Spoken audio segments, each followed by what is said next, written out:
I made this truck entirely out of plasticine.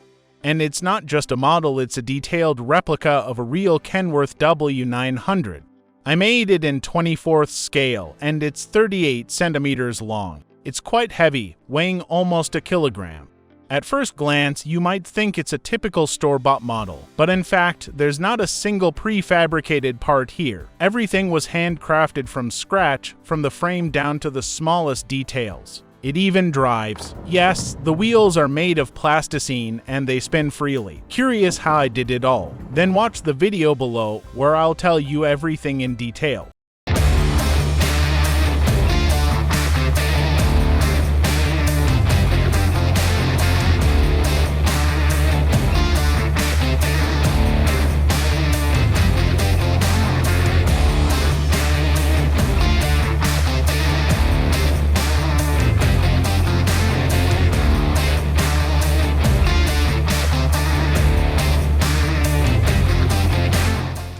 You can already watch the full process of creating this truck on my channel.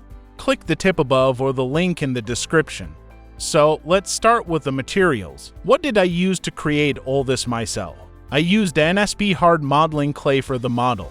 It's quite hard and holds its shape well, perfect for sculpting such detailed models. I also used regular colored modeling clay, which I used to cover the entire body in a thin layer. I didn't paint the model, the red color was achieved by the thin layer of modeling clay. And here are the chrome elements. I painted them. I used a special marker, liquid glass, which imitates chrome perfectly.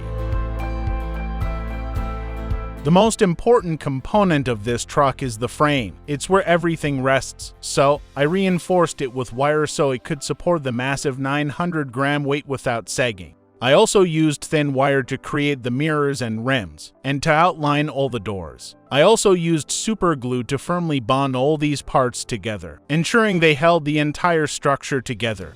And for the windows, I used clear plastic. I made the exhaust pipes out of drinking straws, simply painting them chrome with a marker.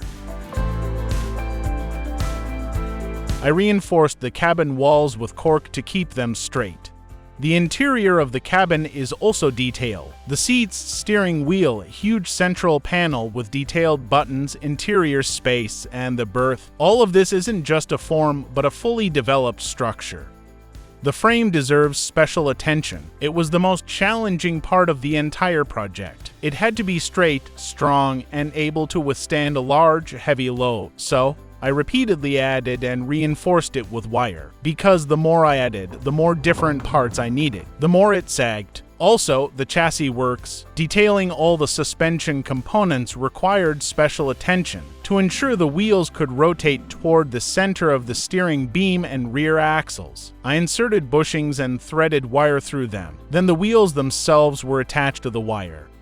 It wasn't without some modifications. I lengthened the frame and moved the rear axle further back as it was originally short. This spoiled the overall look of the truck, but I realized this when I started sculpting the cabin. With the extended frame, it looks great, and it's good that I finally redesigned it, but it wasn't easy. The cabin was easier to sculpt because it consists of large, even elements, and to ensure all the dimensions and proportions were met, I used drawings. Let's open the hood and take a look at the engine.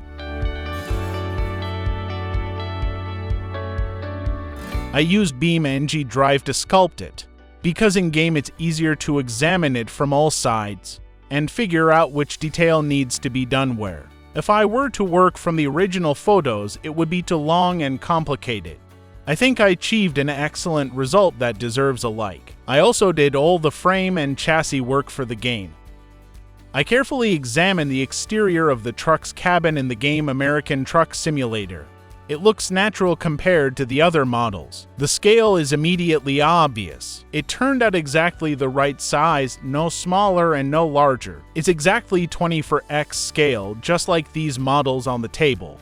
This entire complex project took me a month and a half. That's over 100 hours of work on this truck. And I'm very pleased with the final result. Despite all the difficulties, the model turned out very accurate and detailed.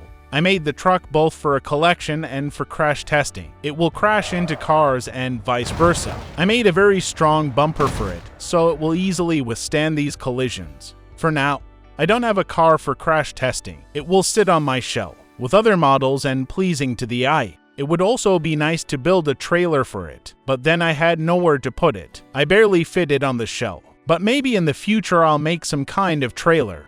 I really enjoyed working on the American truck. It was interesting and I liked them. The result was excellent. In a way, it was a break from cars, of which I've already built a lot. And I'd love to build another truck. Let me know in the comments if you'd like to see more trucks on my channel, and what model I could build next. That's it, goodbye. See you in the next video about restoring a wrecked Nissan GT-R after a crash test. Yes, I decided to restore it after many years. Subscribe to the channel so you don't miss the next video. Also, like and comment. Thanks everyone for watching, bye.